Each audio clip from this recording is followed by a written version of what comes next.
ప్రస్తుతం real estate మార్కెట్లో స్తబ్దత కారణంగా ఇళ్ల కొనుగోలుదారులు డిస్కౌంట్లు అడుగుతూ ఉంటే కంపెనీలు కూడా ఇప్పుడు కొనుగోలుదారులకి కార్పొరేట్ డిస్కౌంట్లను అందిస్తూ ఉంది. ఈ నేపథ్యంలోనే అసలు కార్పొరేట్ డిస్కౌంట్ అంటే ఏంటి, ఈ కార్పొరేట్ డిస్కౌంట్ ద్వారా ఇళ్ల కొనుగోలుదారులకి ఎటువంటి ఉపయోగాలు ఉంటాయి అనేది మనం పూర్తి స్థాయిలో విశ్లేషణ చేసుకుందాం. ప్రస్తుతం మనతో పాటున్నారు రియల్ ఎస్టేట్ రంగంలో 25 సంవత్సరాలకు పైగా సుదీర్ఘమైనటువంటి అనుభవం కలిగిన ప్రముఖ రియల్ ఎస్టేట్ ఎక్స్పర్ట్ కృష్ణకుమారి గారు. మేడంతో మాట్లాడదాం.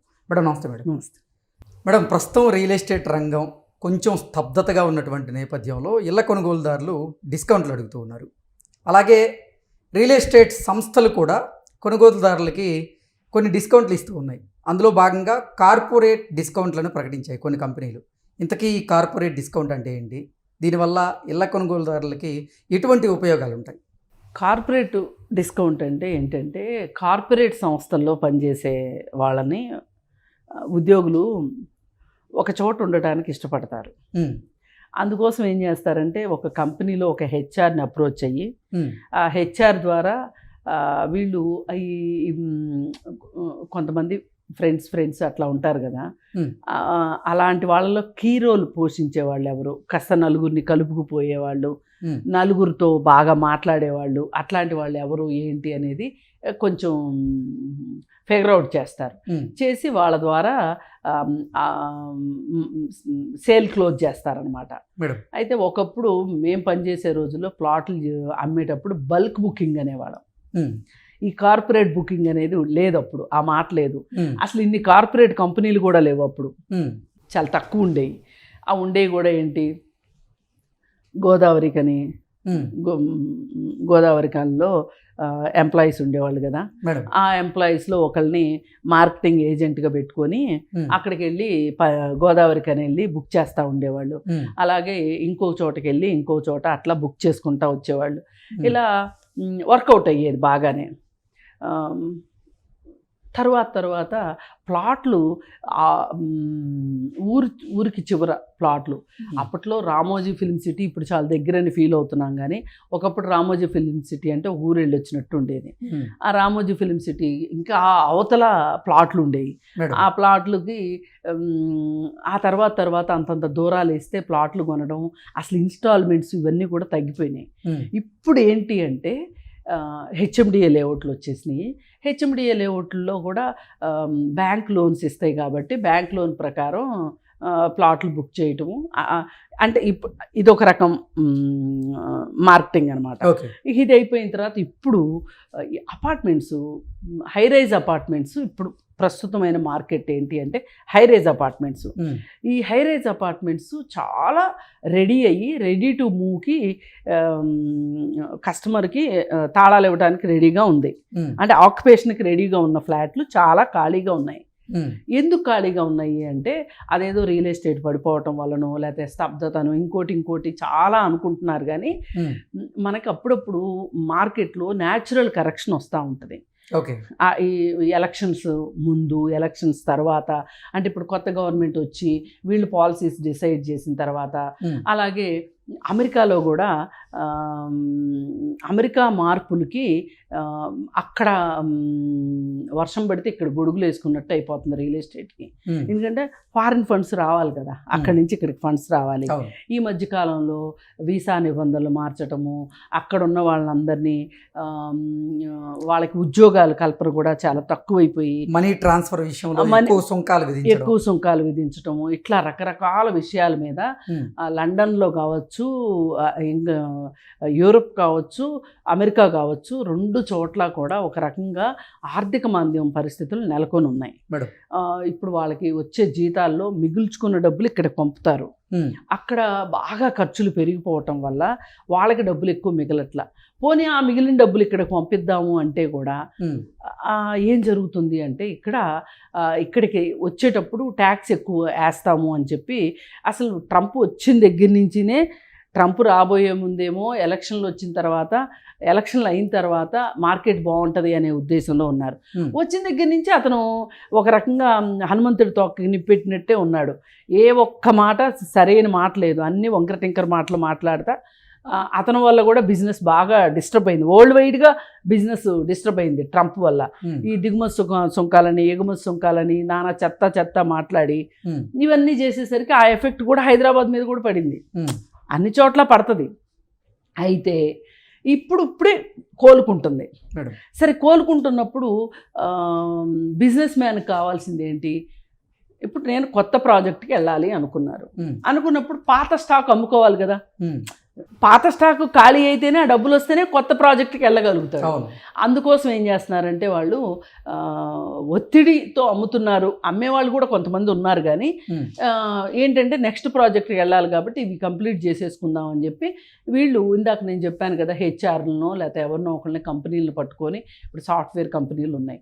ఈ సాఫ్ట్వేర్ కంపెనీల్లో ఒక 50 మంది ఎంప్లాయీస్ రెడీ అయ్యారనుకోండి, వీళ్ళకి ఏం చేస్తారంటే మామూలుగా 50 ఫ్లాట్లు బుక్ అవ్వాలి అంటే చాలా కష్టం. 50 ఫ్లాట్లు క్లోజ్ చేయాలంటే చాలా కష్టం. అలాంటిది 50 ఫ్లాట్లు ఒకేసారి బుక్ అవుతున్నాయి అంటే, క్లోజ్ అవుతున్నాయి అంటే వాళ్ళకి పైగా డబ్బులు వచ్చేది కూడా యూనిఫామ్గా వస్తాయి.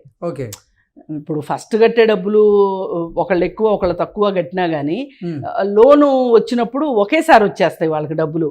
అంటే ఏం చూసుకుంటారు, నేను 2 నెలలు డబ్బులు ఇస్తానండి, నాకు రేట్ ఇప్పుడు డిసైడ్ చేయండి అంటే చెయ్యరు. ఏ అమ్మేవాళ్ళు కూడా, ఫ్లాట్స్ అమ్మేవాళ్ళు, ఈరోజు ఏమిస్తావు నువ్వు, క్యాష్ డౌన్ ఏం చేస్తావు అంటే దీన్నే టేబుల్ సిట్టింగ్స్ అంటారనమాట. టేబుల్ పైన క్యాష్ పెట్టి ఇదిగో డబ్బులు ఇస్తాను అనడం వేరు, ఇవ్వడం వేరు. ఇస్తాను అంటే ఈ 2 ఆలోచిస్తారు ఎప్పుడు ఇస్తాడో అని, రేటు తగ్గాలంటే తగ్గరు.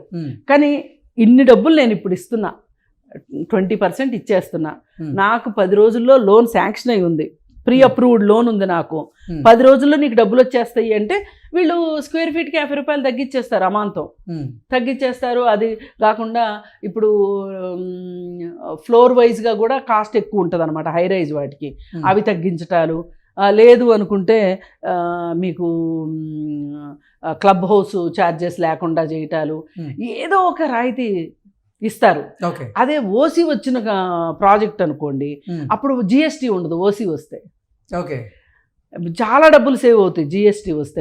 ఓసీ గనక వచ్చేసి ఉంటే గనక కొంతమంది వ్యాపారస్తులు డబ్బులు మనకి ఒకవేళ వచ్చినాయి అనుకో, వచ్చినట్టు ఖర్చు అయిపోతాయి కదా, ఒకేసారి తీద్దాము డబ్బులు అనుకున్న వాళ్ళు ఏం చేస్తారంటే ఓసీ వచ్చాక అమ్మే వాళ్ళు కూడా ఉంటారు. అప్పుడు వీళ్ళు ఏం చేస్తారంటే, మీరు ఓసీ కనుక రాకపోతే మీరు జిఎస్టీ కట్టాలి కదా, ఆ జిఎస్టీ సగం నేను కట్ చేసేస్తున్నా, సగం నాకు ఇచ్చేసేయండి అంటే. ఇదంతా ఏంటి, ఇదేమీ ఫిక్స్డ్ ప్రైస్ కాదు రియల్ ఎస్టేట్ అనేది. నాకు అమ్మటం నాకు అవసరం అనుకోండి, నేను అవసరంలో ఉన్నాను అనుకోండి, అప్పుడు కొనే అతను డ్రామా చేస్తాడు, అదే ఆయన డిమాండ్ చేస్తాడు. దాన్ని ఏమంటారంటే ఇది బయర్స్ మార్కెట్ అంటారు దాన్ని. అదే ఒక్కోసారి సెల్లర్కి నేను అమ్మటం నాకు ఇష్టం లేదండి, నేను ఉంచుకుంటానండి అంటాడు.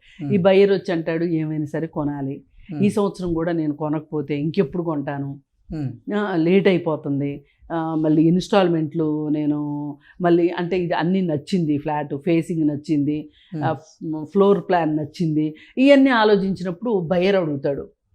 అప్పుడు దాన్ని బయర్ బతిమలాడుతున్నాడు అంటే అది సెల్లర్స్ మార్కెట్ అన్నమాట. ఇలా రకరకాల డైమెన్షన్స్ పనిచేస్తాయి ఈ సేల్స్ విషయంలో. ఇప్పుడు ఉన్న పరిస్థితి ఏంటి అంటే, ఎవరైనా సరే కార్పొరేట్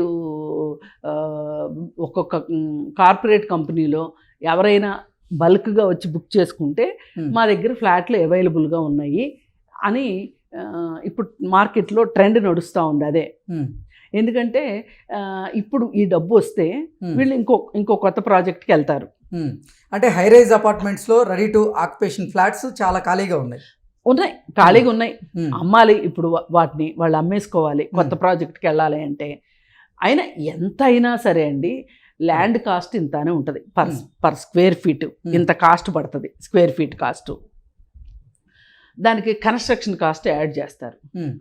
వాళ్ళు ఈ శంకుస్థాపన కొబ్బరికాయ కొట్టిన రోజు నుంచి ఈ రోజుకి ఖర్చు పెట్టిన డబ్బులకి వడ్డీ చూసుకుంటారు. ఇవన్నీ చూసుకుని ఫ్లాట్ కాస్ట్ డిజైన్ చేస్తారు.